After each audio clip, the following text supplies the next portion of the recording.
All right, I think we're just about ready. Okay. We are ready, Chris. Go ahead. Great. Thank you, Barb. Hello, I'm Christina Gomez-Schmidt, and I'm a member of the Madison Metropolitan School District Board of Education. Welcome to everyone today. Welcome to all of the staff who are watching for our question and answer session today with Dr. Carol Kelley. Dr. Kelley is one of our finalists for the position of MMSD Superintendent. Welcome, Dr. Kelley. We are very happy to have you here today. Thank you. I'm really happy to be here. Thank you. I'll start by giving a little bit of background information on Dr. Kelley's experience, and then we'll dive into the questions. Currently, Dr. Kelley is in her 5th year as superintendent of Oak Park Elementary School District 97 in Oak Park, Illinois. Prior to Oak Park, she served 3 years as the superintendent of Branch Township School District in New Jersey. Dr. Kelley's experience includes 25 years in education, including serving in roles of Director of Curriculum and Instruction, Elementary Principal and Middle School Assistant Principal, K-12 Supervisor of Mathematics, and Classroom Teacher. Dr. Kelley holds a doctoral degree in education from the University of Pennsylvania, an MBA degree from the University of Virginia Darden School, and a Bachelor of Science in Engineering from the University of Pennsylvania. So welcome to you today, Dr. Kelley. We are, again, so happy to have you here for our staff question and answer session. And thank you to all of the staff out there who submitted these questions today. Could you please begin by taking 5 to 10 minutes to tell us a little bit more about yourself and your background and answer the first question, why Madison? Why Madison? Why Madison? Okay. Hi, everyone. This feels very different for me. So I am so pleased to be here. As you've heard from my background, I'm coming to you by way of Oak Park, Illinois, where I've been serving as the superintendent there for the past 5 years. Prior to that, I was in Branchburg Township Public Schools, and the majority of my career in education has been in New Jersey. I've served, and I think the common thread throughout my career has been very much equity focused. I am, as Chris introduced me, and I can't believe it when she said the number of years, but I have more than 25 years in public education. And again, I see myself as an equity champion in the public school setting. I personally believe that all children can learn at really high levels. I also believe that students all should have access to excellent learning experiences. I definitely believe that the role of the superintendent and central office is to serve in support of our school leaders and our teachers and providing you those supporting conditions so that you can do your work. Personally, I grew up in Philadelphia, so I am an Eagles fan. For those of you that follow different football teams, I am the mom of 2 amazing young Black men. My baby boy is 21. He is an uprising senior at Stevens Institute in Hoboken, New Jersey. And my oldest son, Jordan, is a chef culinary artist. I think the other thing in terms of me personally, a very proud member of Alpha Kappa Alpha sorority, now associate member of Jack and Jill, and dual membership with Trinity United in Chicago, as well as my home church back in New Jersey. So again, I'm really excited to be here, and I'm very much excited to answer your questions. In terms of the why Madison, I have a whole list. So let me just, refer to it. I think your core values definitely are a fit for me. In particular, the core values of the district around your work that you are doing, not just want to do, but that you are doing around anti-racism. Your core values around centering the experiences of students and listening to student voice. I think the strategic framework particularly how you have called out Black excellence was very attractive to me. Our district, where I am currently in Oak Park, is a member of MSAN. So just seeing your student leaders and also your teams, as I have traveled to MSAN Institute, and also as I sit on the executive board there, I've always been really impressed with the staff. Our district is also a member of the National Equity Project Midwest Network, and our interactions, our small team's interaction with the much larger team from Madison has always been really positive for me. Your Board of Education, just my listening in on some of the board meetings, I think that it is a perfect fit for my role as superintendent, and I feel that that team can really help to continue to move the districts forward.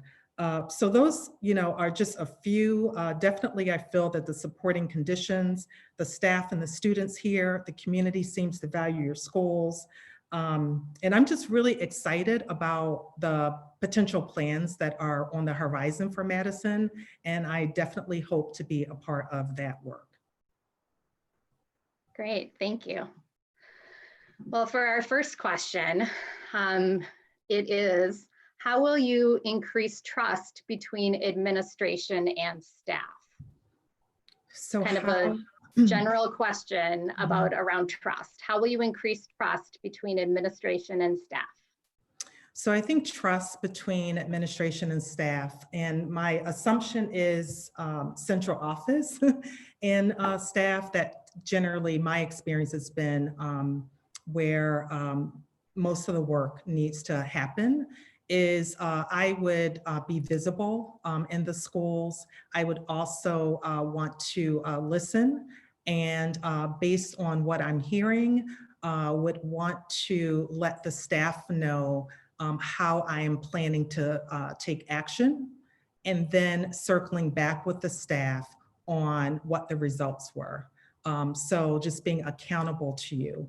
I also feel that it's important in terms of my own integrity that I am transparent with the staff and that I'm vulnerable as a leader. I think just through modeling the risk-taking and some of the moves that I'm making, and when I make missteps, letting you know that, apologizing if there's anything that I've done that has breached that trust.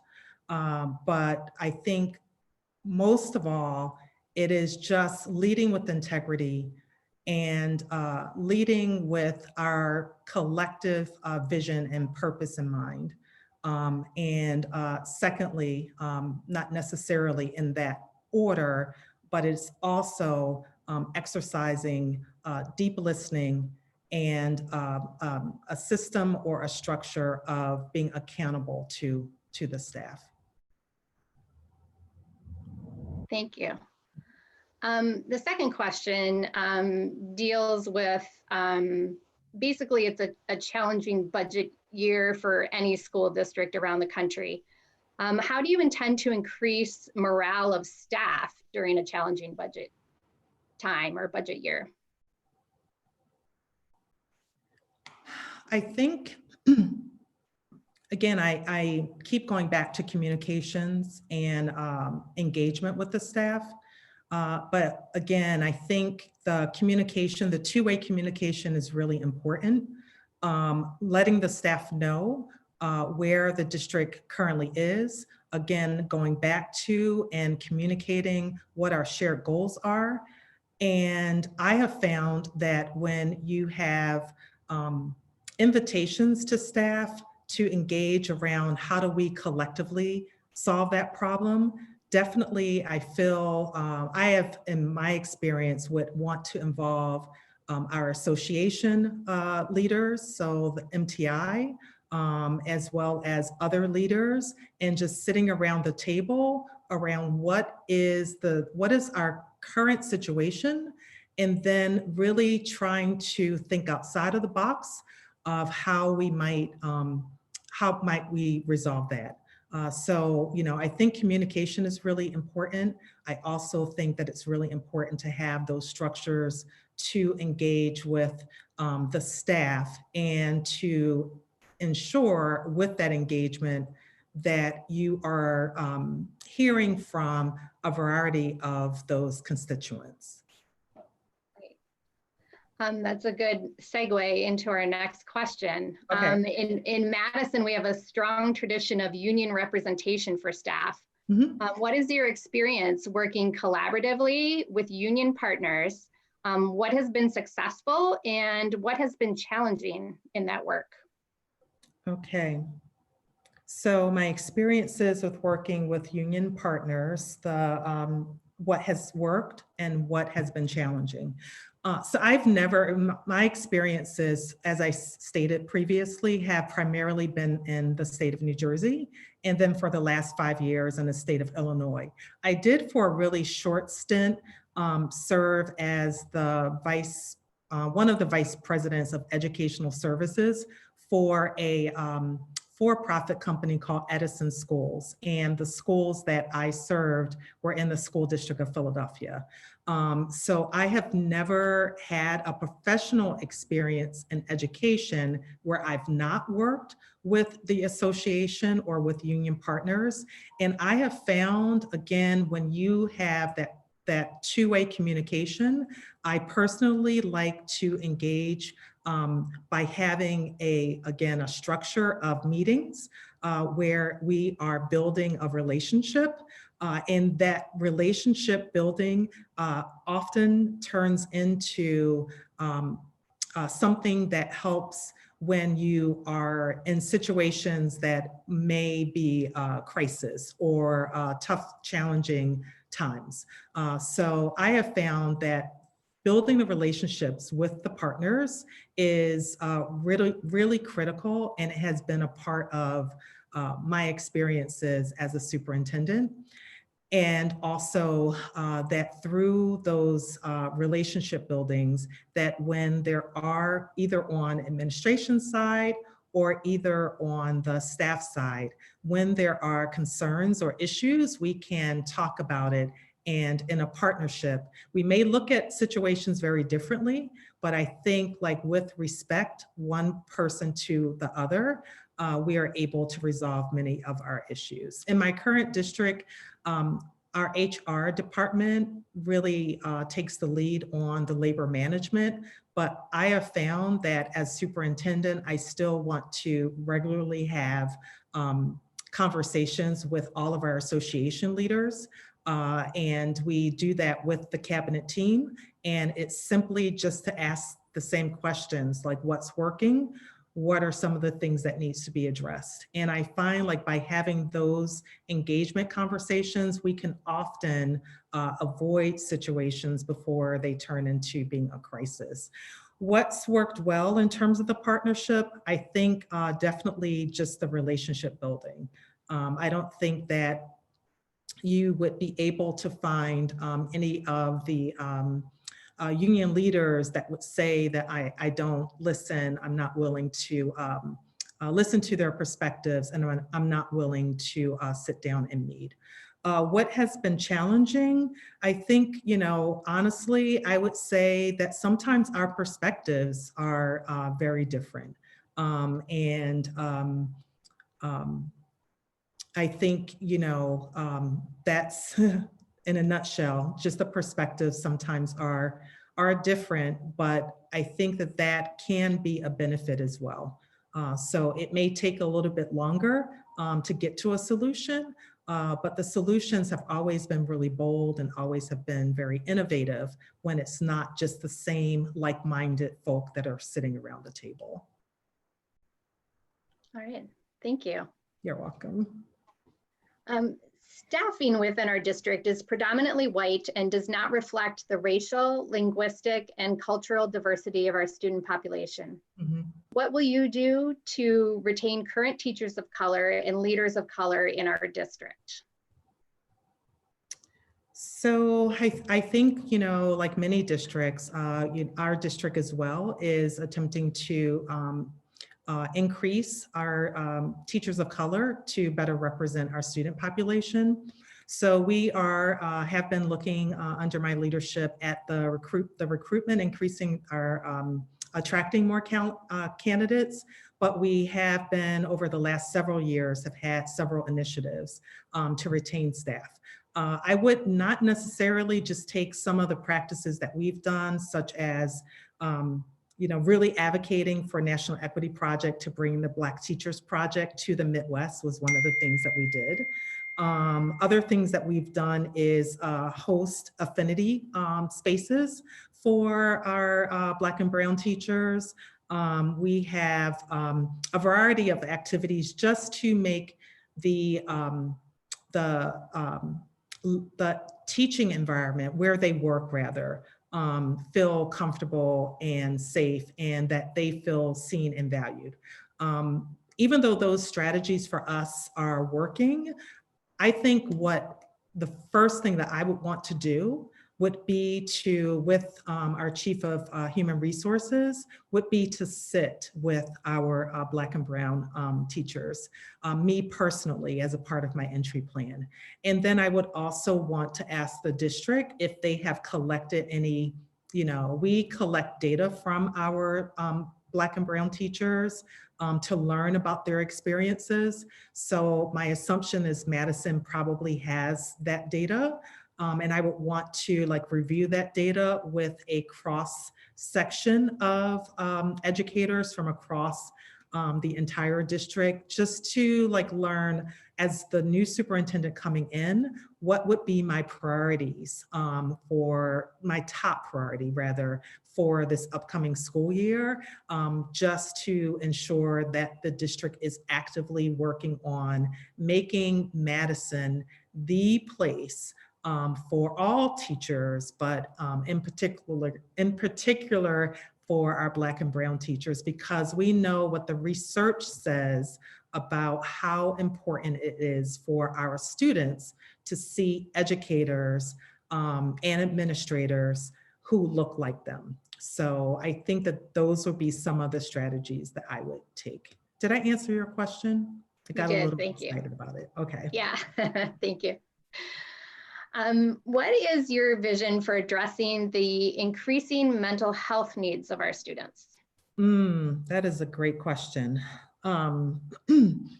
So I strongly believe in addressing the needs of the whole student, not just the academic needs, but also the social and emotional. I also believe in addressing the needs of the whole staff too. So I believe that it's so important for us to see our staff as human beings and not just entities that are coming in to perform a task. So with that end in mind, some of the things that I would want to learn more about upon my entry would be at the level where we are providing for all students. What is our curriculum for all students, or what are our programming in place for all students that is addressing the social and emotional needs.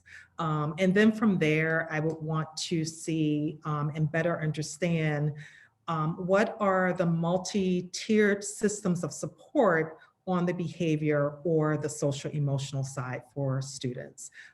In our current district, some of the things that we've done to help in terms of our data, a lot of our students are suffering from anxiety and depression. So one of the things that we've done is we've partnered with a mental health provider and a local university. And they are providing a program called Middle School Mindfulness.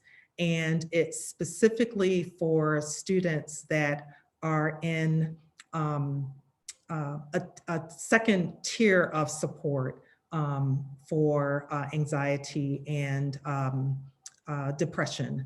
But we're also in the process of building out additional tiered supports for our students. We've added additional social workers to our middle school, actually to all of our schools, but in particular to our middle schools. And we've also increased the number of psychologists. And the other thing that we've done is we have, with our master schedule, we have created our master schedule where all students have dedicated time on a daily basis for things like advisory, or things where the students to students or the adult to students are just focusing on mindfulness practices and also other restorative relationship building practices. So I really think that in order for our students to learn at those high levels that I fully have belief that they can, that we really have to attend to their most basic needs. And one of the most basic needs is their mental health and their safety. Great. What have been your accomplishments and priorities as a superintendent in support of English language learners?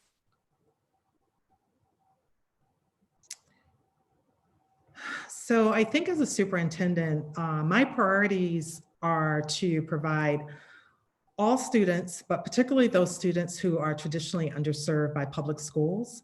And in many of our spaces, I will just say in the spaces that I have had the opportunity to serve, our EL students were those students that would be considered like traditionally underserved. So I really work hard on providing the supporting conditions to grant access and opportunities to high levels of learning. So I think like that has been throughout my career, even when I was director of curriculum for a regional high school district, that has always been like the #1 priority. To do that, our staff needs to be supported. So listening to the staff in the department, finding out from their perspectives, like what is it that they need in terms of materials, in terms of professional learning, and working really hard and using either your federal grant dollars or other district dollars or partnerships to be able to help them with that. One example would be in our district, hearing from the staff, they have wanted to create during the summer a newcomer program. So our newcomer program is off and running. You know, it is very successful so far. The other thing that we heard from staff is over this period when we have been closed because of COVID-19, hearing from staff their concern that families did not necessarily have the materials. So, you know, again, working within our budgets to be able to find out what the staff needs and like working really quickly with them so that they could provide those materials to our students. I think, you know, if I'm perfectly honest, it would be one of the areas as a superintendent that I feel that I could be doing a lot more. I feel in my career, I probably did more as a director of curriculum instruction for our EL students in terms of really opening the door and getting students like access to certain coursework than I have had the opportunity as a superintendent. But always on the horizon, if there are any EL teachers who are listening or will be listening, please know that I definitely would want to partner and listen to your voices so that our district will continue to do what we have been doing, as well as aligning our actions to support our core values as it relates to our EL students. Great, thank you. Mm-hmm. Next question is, what will you do to make sure that staff have secure positions, careers, and tenure in light of the budget shortfalls? So sort of back to that budget question again. Can you repeat the question again? Sure. What will you do to make sure staff have secure positions, careers, and tenure in light of the budget shortfalls?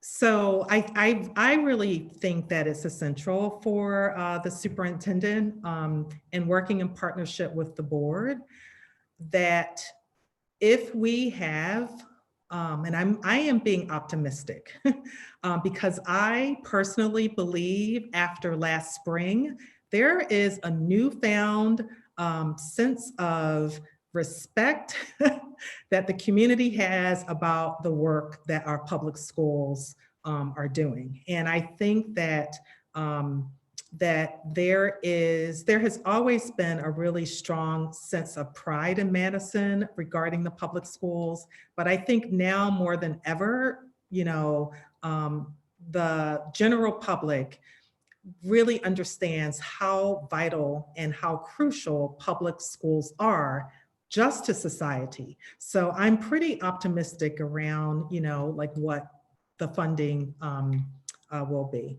But be that as it may, if there are any budget deficits, I would want to let you know that I operate by aligning what we are doing to our vision and our core values. Most budgets in public school systems, the majority of our expenditures, if we know that our revenues are going down, then that would mean that, you know, expenditures would need to go down. And because the majority of our expenditures do comprise of staffing, we would really need to collectively look at those job descriptions. We would need to look at and align and potentially restructure, not just with, you know, our staffing that's at schools, but also our staffing here at central office.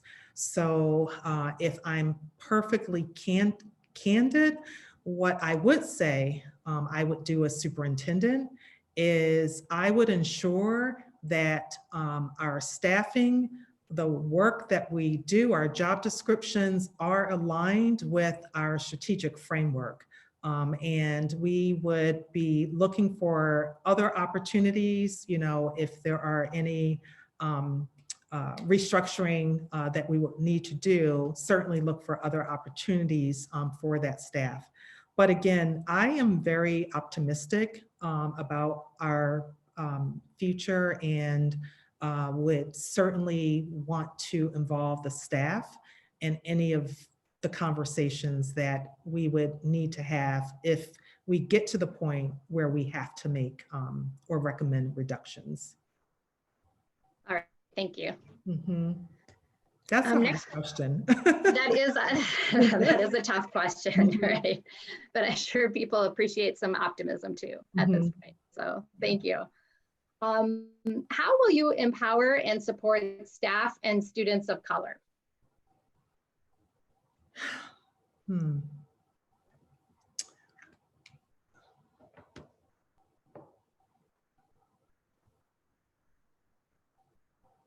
Just trying to think. I think the example would be one thing that I would do as a female of color. I think being vulnerable and letting people know, what the experiences are like from my lens. I personally just relate to people, person to person. I'll give you for instance, after the murder of George Floyd, that literally took my breath away. And I think it took my breath away because, leading a large system, at times, it feels like, and I'm not saying this to slight any district that I have ever worked with because I'm having phenomenal experiences. But at times it does feel like, someone has their knee on your neck. And I just felt, as a mom of 2 Black young men, I don't know why I call my kids boys, because they're not kids anymore. I just put a call out there to all of our staff of color. And I was surprised by how many people showed up at that Zoom meeting. And it wasn't like Carol, the superintendent. It was just, how are you doing? And I know that's like a real small move, but I think, again,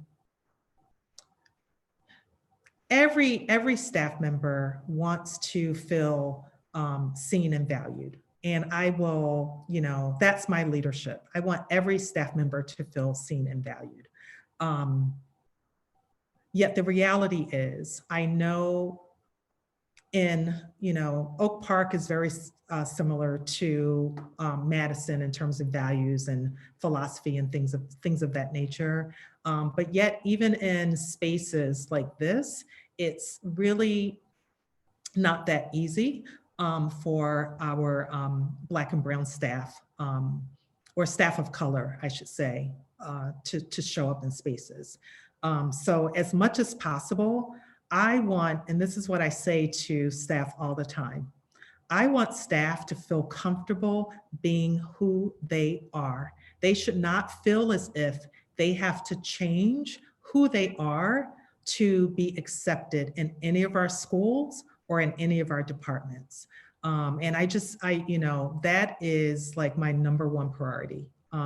So I am probably rambling because I don't know how I do that, but it is very important for me that our staff and our students of color feel empowered from the standpoint of, just feeling free that they can be who they are, that they don't have to, I don't have to walk into the space, putting on the personality of a white man, because I'm not.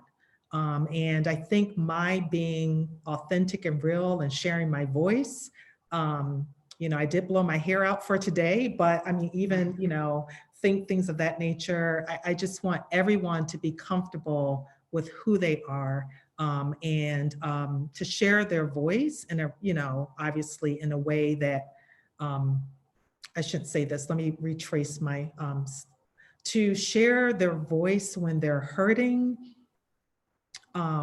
if they feel comfortable in doing that. So that's my priority. Great, thank you. Thanks for sharing that. So our next question is about disparities. How do you plan to address the persistent and educational disparities, especially among our Black and Latinx students? Please be specific. Explain what type of investment is needed to make a real difference and the specific targeted strategies that you plan to put forth. Mm-hmm.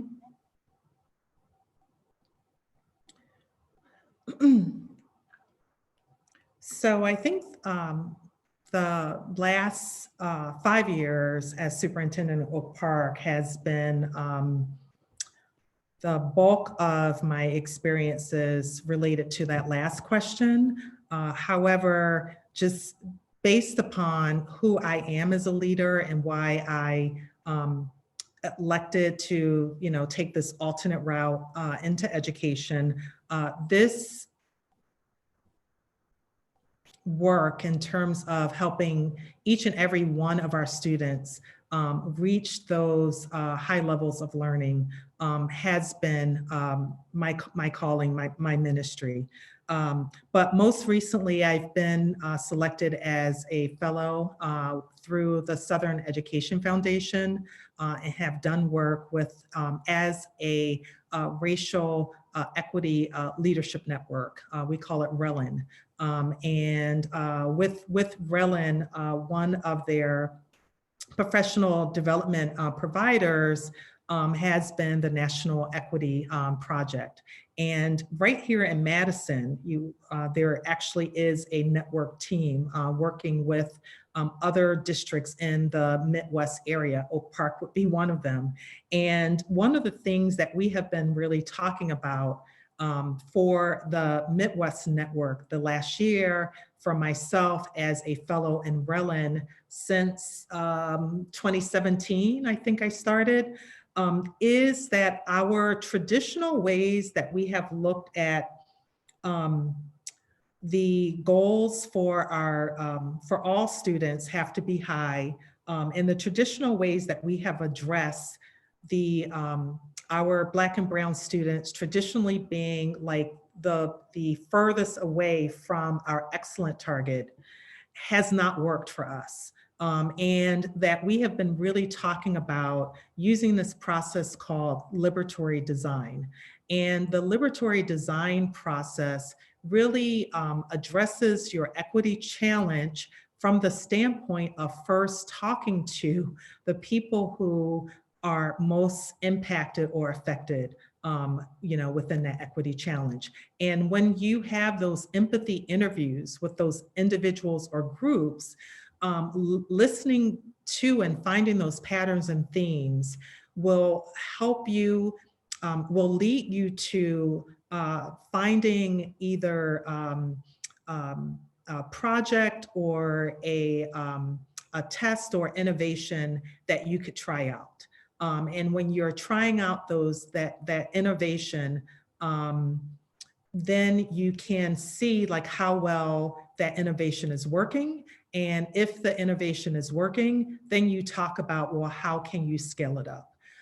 So an example that I would give you would be if and the other thing about the liberatory design process and what your team here in Madison and what Oak Park is finding is that each person on your team is going through that liberatory design wherever their work lives. So whether they are a classroom teacher or a building principal or an instructional coach or senior director of equity or superintendent, we all share the equity challenge, but in terms of how we approach the process of the design work is based on our role. So as superintendent, as an example, an equity challenge for us that we're collectively addressing is that our Black students in my current district have said to us that they don't experience District 97 the same.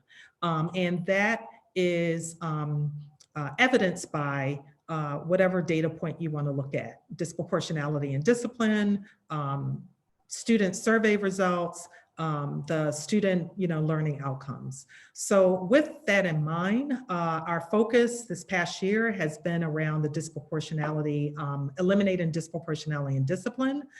So one of the empathy interviews that I've been conducting as superintendent is just listening to voices of our families. So families were strategically, I don't want to say targeted, but strategically invited to my focus groups where I would conduct empathy interviews as a group. What have your children's experiences been like? And then using that information, designing experiences where we could test out. So very long-winded response to the question, but again, I think the shift will have to be, and of course, there still are things that as a system you see needs to be addressed and you dismantle, that systemic form of oppression. But the system also has to create an environment where everyone is in their manner going through this liberatory design process, engaging those that are most impacted by the disparity and listening to their experiences to help the system design. And again, we are co-designing. We're not doing something to, but we're co-designing with that audience in mind. Okay, thank you. You're welcome. So I just want to do a time check for us. We have about 20 minutes left and we have about 6 questions. So just to let you know where we're at halfway through here. As the Latino community increases across all of our schools, what do you plan to do to hire more bilingual and bicultural counselors, teachers, social workers, as Many of our students prefer to speak Spanish. How will you ensure students have staff that understand them? Right. I think one of the things that we have found to be helpful would be to increase, and I'm sure Madison is doing this, but to, so I will say either to begin the process or continue the process of increasing your applicant pool. And one of the things that has been successful for us is employee or community members referring applicants.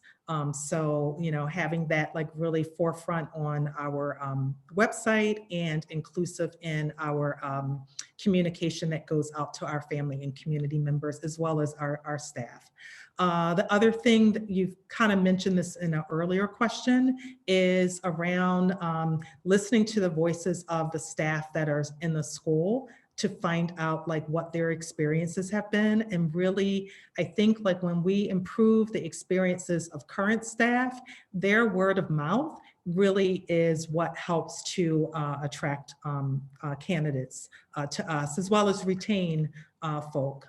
And I think the other thing is having various pathways for staff. And the pathway in terms of that you don't necessarily have to go into administration or go to another district, but there are a variety of different pathways depending upon like your interests. So that's one of the things that we've built into our last teacher's contract, to name a few. So I'm being very succinct now so that we can get through the rest of the questions. Great, thank you. Mm-hmm. Our next question is, would you be willing to restructure the district office to reallocate resources to serve students more directly? Yes, and I have. I mean, you know, if you look at where I currently am, again, I personally believe that central office, our whole function is to support our schools, because my personal theory of action is I believe all students can learn at high levels, but my theory of action is that it's what's happening in the classroom that would help us to get to that point. And that's my computer. I don't know how to turn off the chime, I'm sorry. And if I was there, I would help you, but right. Sorry. Sorry about that. So I feel my theory of action is that our support of our school buildings and our school and teacher leaders is crucial. So what I did in my current district, probably my second year, is we did a central office survey using the tools out of University of Washington's Center of Educational Leadership.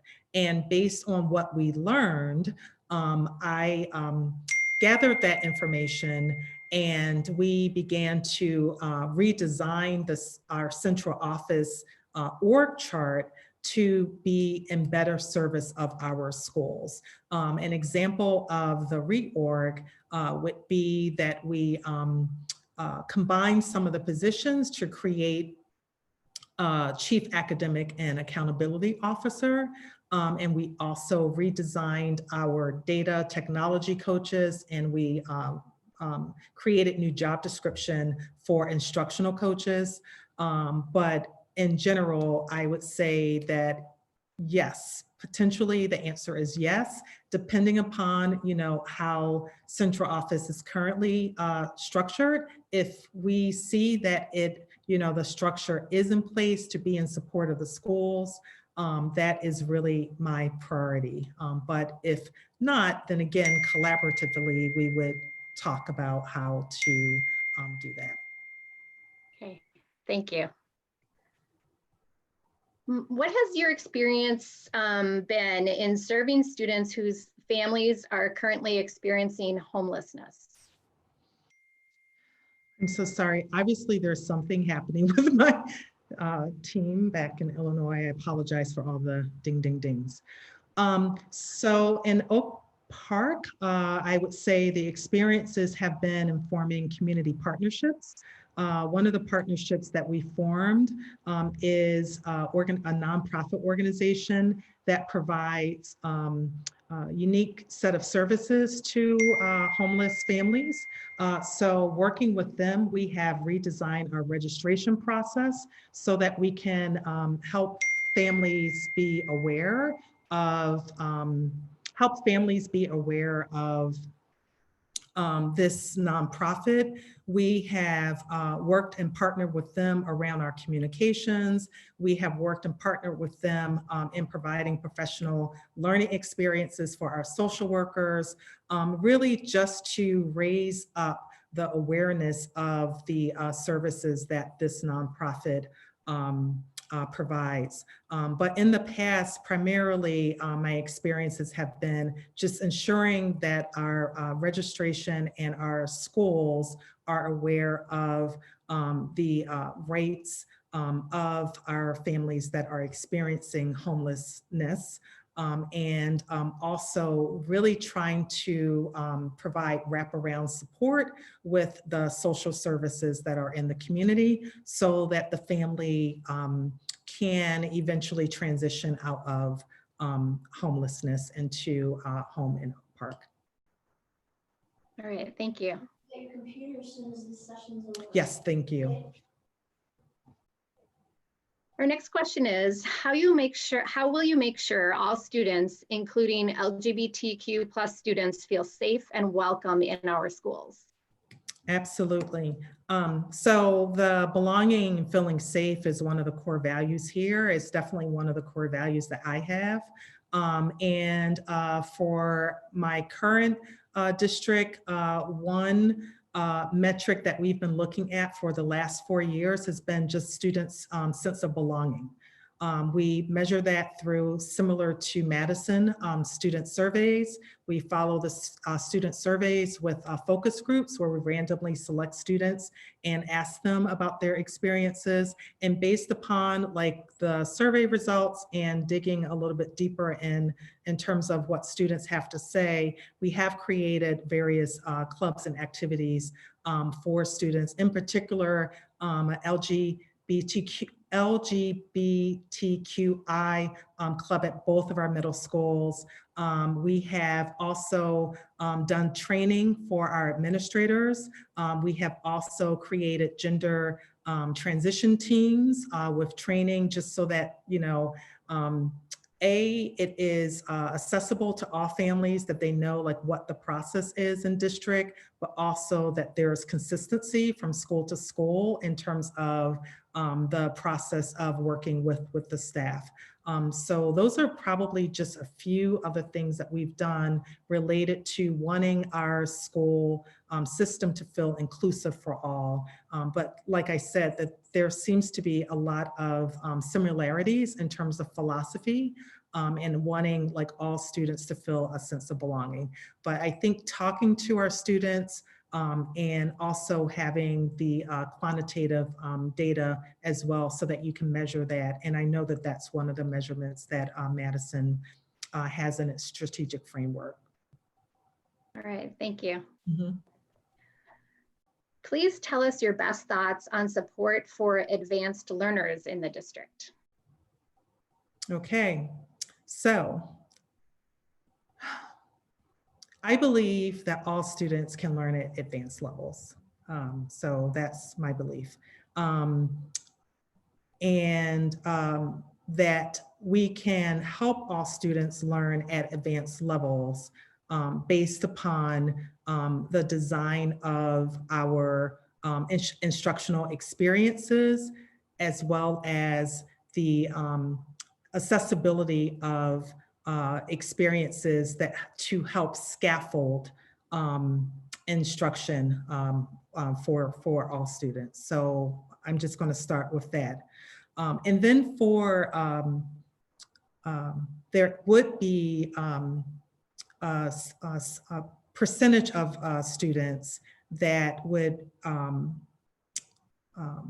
guess, qualify for you know, what some would call exceptional, you know, learning experiences. I think, like our students that have IEPs, you would want to have individual learning plans for our students, ensuring that our schedules and structures are allowing them to have access and opportunities for learning experiences, and that their needs are also being met. However, I would say that in some situations that the term advanced learner, advanced learning has been used in some situations where it really is a learning experience that should be offered to all students and not just the students that are currently qualifying. So I would really want to take a close look at our practices and procedures, all the way to like what are the assessments that are being used to help identify students. Are those assessments as well as our practices considered anti-racist, or are they just another form of systemic oppression, like keeping certain groups out? And I have found that in my current district, we have found that our prior procedure for identifying students for advanced mathematics was not really affording all students access to that curriculum. So we have made significant changes to eliminating some of the practices that we had in place, and partly due to state law, we have made significant changes as to how students would qualify for access to what our district is now calling an accelerated program. So, and you either can accelerate an entire grade, or you accelerate a grade for just mathematics or literacy.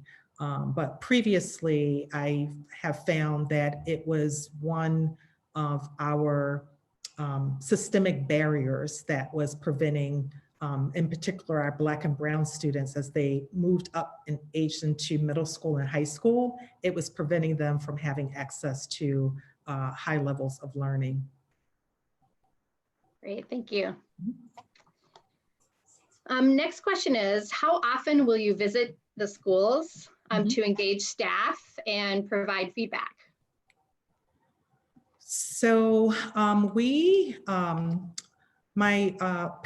last year, I was the direct evaluator of the principals because our chief academic and accountability officer was in transition.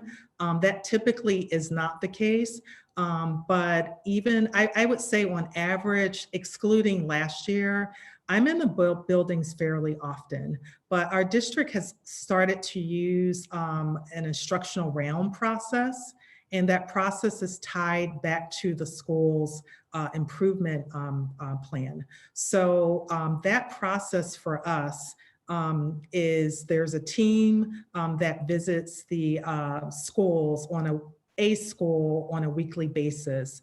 And when we use Richard Elmore's instructional round protocol, and we typically look at what are teachers asking students to do and what are students doing. And then we typically will ask students, what are they learning? And, like listening for if they can let us know what they're learning and why that is important, how it will help them later on. So that would be a practice that I would definitely love to do and be a part of here in Madison if they have the instructional round process. But just informally, we have, my central office team and I, a little competition in terms of who can visit the most, schools in a given month. And it's just a way for us to be visible. Going back to your earlier question about how do you build trust, I think the visibility piece is important. And also you just learn an awful lot from students and staff. And I like to really market the district. So it really helps me to make our vision visible and understandable. I shouldn't say understandable, but it makes, it helps us to make our vision visible to the community so that they can, you know, have a better understanding of how their support is helping our students. So I frequently will use Twitter with, you know, I capture pictures and like we'll put like a caption out. So I do enjoy visiting schools and definitely want to be a part of any instructional round process that Madison currently does. Great, thank you. I was muted there. Okay, so our last question is, what in your experience has prepared you to lead a large district of 27,000 students here in Madison? Yeah, so I predicted that question. So my first superintendency to Oak Park is probably 6 times as large as my first superintendency. It was a very, you know, a little over maybe 1,500 students. And what I have found is that, and I will assume the same, that many of the structures that you put in place for accountability, the structures that you put in place for communication, community engagement would be the same. And I feel that my background as a systems engineer, so that was my undergrad, so I'm definitely a systems thinker, as well as my MBA in general management, and then my EDD in educational and organizational leadership.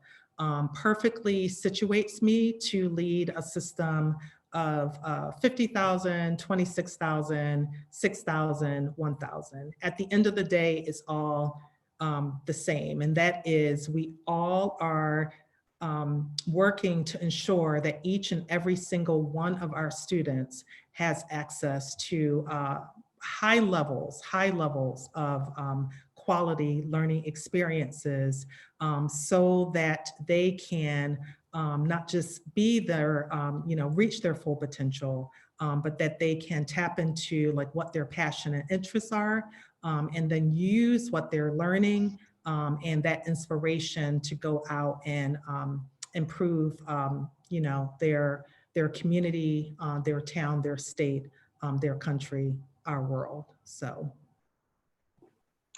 Great, thank you. You're welcome. Do you have anything that you would like to add as we wrap up our question and answer session? No, I don't think so. Is there anything that you have that I didn't get a chance to answer or not as clearly? I would just say if no, not, go ahead. Sorry. I would just say if not, I you know, again, I'm really excited to be here, and I can't wait to have, hopefully have the opportunity to meet with the staff, even if virtually, just seeing everyone's faces. So thank you so much for organizing this opportunity for me.